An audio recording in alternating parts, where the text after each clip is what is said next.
पहले बहुत सारी चीज़ें हैं जो हम ध्यान रखते हैं, जैसे काउंसलर को कितने टाइम का एक्सपीरियंस है या फिर क्या क्वालिफ़िकेशन है। लेकिन काउंसलिंग के दौरान कौन से ऐसे क्वेश्चंस हैं that we should ask for the effective counselling and जो हमें आगे जाके बहुत ज़्यादा काम भी आए। So hi all, I'm Saloni, your career coach. I help students to follow their passion and to make a right career choice. Welcome to Top Rankers YouTube channel. So 5 questions आज मैं आपको बताऊंगी जो आपको पूछने हैं टू योर करियर काउंसलर, जिससे आपको जो आउटकम है उस काउंसलिंग का वो बहुत बेनिफिशियल रहे। So before moving forward, make sure to like this video, to subscribe to the channel so that आगे चल के जो भी वीडियोस आएंगे आपको वो पता चल जाए। सबसे पहले नंबर 1 क्वेश्चन इज आपको साइकोमेट्रिक टेस्ट के बारे में पूछना है। Now what are psychometric test? ये आपकी पर्सनालिटी, आपके एप्टीट्यूड के ऊपर कुछ टेस्ट्स होते हैं जिनमें आपसे क्वेश्चंस पूछे जाते हैं, ऑप्शंस होते हैं, आपको अपने अकॉर्डिंग वो ऑप्शंस को सिलेक्ट करना होता है। एंड इन टेस्ट के जो रिजल्ट्स आते हैं उससे पता चलता है कि आपके लिए सूटेबल करियर कौन कौन से होते हैं या फिर सूटेबल करियर कौन कौन से हो सकते हैं। नाउ साइकोमेट्रिक टेस्ट के भी डिफरेंट टाइप होते हैं, डिफरेंट काइंड होते हैं। पर्सनालिटी टेस्ट एक टेस्ट होता है जिसमें पता चलता है कि आपकी पर्सनालिटी कैसी है, कि आप इंट्रोवर्ट हो, एक्सट्रोवर्ट हो, एम्बीवर्ट हो। अगर आप इंट्रोवर्ट हो तो इंट्रोवर्ट्स के लिए कौन से करियर्स हैं जो ज्यादा सही रहेंगे, अगर आप एक्सट्रोवर्टेड हो तो एक्सट्रोवर्ट्स के लिए कौन कौन से करियर्स हैं जो ज्यादा सही रहेंगे। ऐसे आप करियर प्रेफर कर सकते हो। एप्टीट्यूड टेस्ट से पता चलता है कि आपका जो बेंड है वो किस सब्जेक्ट की तरफ है। सो ये सारी जो टेस्ट है इनसे पता चलती है पर्सनालिटी, पता चलता है करियर प्रेफरेंस के बारे में। टू मेक श्योर कि आपके साइकोमेट्रिक टेस्ट भी काउंसलिंग में होने चाहिए एंड कौन से साइकोमेट्रिक टेस्ट होंगे उससे क्या पता चलेगा ये भी पता करना इंपॉर्टेंट है आपके लिए।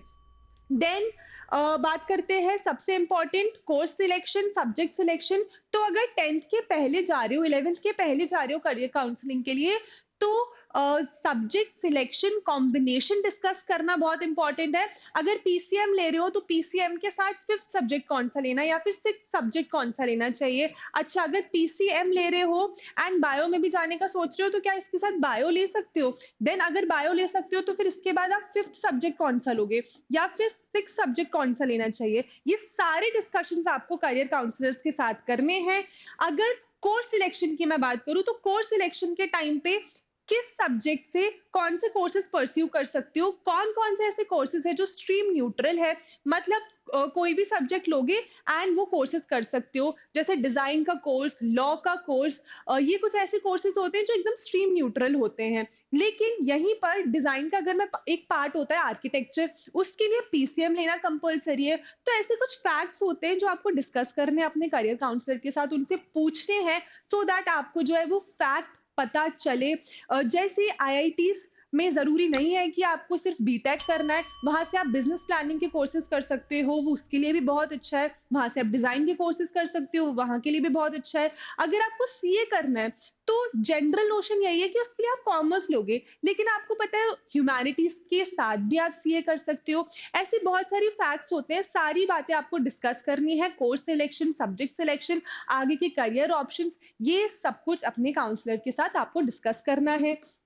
देन फॉर्म ऑफ रिपोर्ट, तो यहाँ पे मैंने फॉर्म ऑफ रिपोर्ट क्यों लिखा है? बेसिकली आपका जो इवेल्युएशन होगा, मतलब जो भी डिस्कशन हुआ है, अगर काउंसलिंग में बात करके कोई डिस्कशन हुआ है, साइकोमेट्रिक टेस्ट के बाद जो भी रिजल्ट्स आए हैं, मेक श्योर कि वो आपको एक रिपोर्ट फॉर्म में आपके पास होना चाहिए। वो हार्ड कॉपी हो सकती है, सॉफ्ट कॉपी हो सकती है, but in detail report important है ताकि आप उसको आगे चल के भी फ्यूचर रेफरेंसेस के लिए भी यूज कर पाओ। तो मेक श्योर जो भी आपकी काउंसलिंग है, जो भी उसमें टेस्ट है, उसकी रिपोर्ट आपको एक करेक्ट फॉर्म में मिल रही है।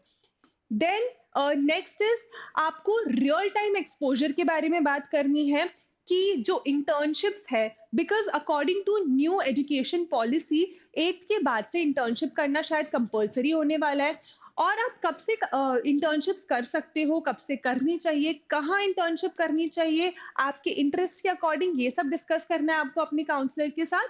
बिकॉज़ जब आप थ्योरेटिकल नॉलेज लोगे, कोई सब्जेक्ट को पढ़ोगे, दैट इज़ फाइन, लेकिन practical knowledge is must, practical exposure is must. वहीं से आपको पता चलेगा कि क्या आपको इस फील्ड में इंटरेस्ट है या नहीं है। इसीलिए रियल टाइम एक्सपोज़र जैसे इंटर्नशिप्स जैसे डिस्कशन आपको अपने काउंसलर के साथ करने ही करने हैं। उनसे पूछना है कि कौन-कौन से रिसोर्सेज़ हैं, कौन-कौन से सोर्सेज़ हैं जहाँ से आप इंटर्नशिप कर सकते हो, कौन-सी करेक्ट स्ट्रीम है जहाँ पे आपको इंटर्नशिप करनी है।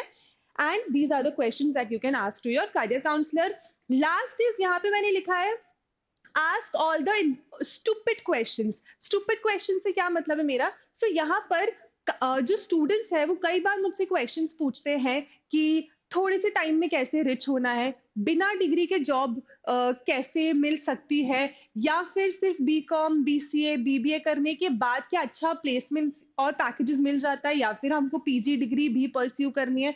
सो 9th ग्रेड से 12th ग्रेड आपकी ऐसी एज होती है जहाँ पे इम्पोर्टेंट है कि आपको इन सारे क्वेश्चंस के आंसर मिले। एंड बहुत सारे ऐसे जो क्वेश्चंस है वो आपके दिमाग में भी आते हैं, which is totally normal. But इसके लिए आपको एक लॉजिकल एक्सप्लेनेशन इंपॉर्टेंट है जो आपको काउंसलर ही बता सकता है। एंड क्या क्या स्टेप्स जो है आपको फॉलो करने हैं वो भी बता सकता है। सो ask all your questions, don't hesitate students.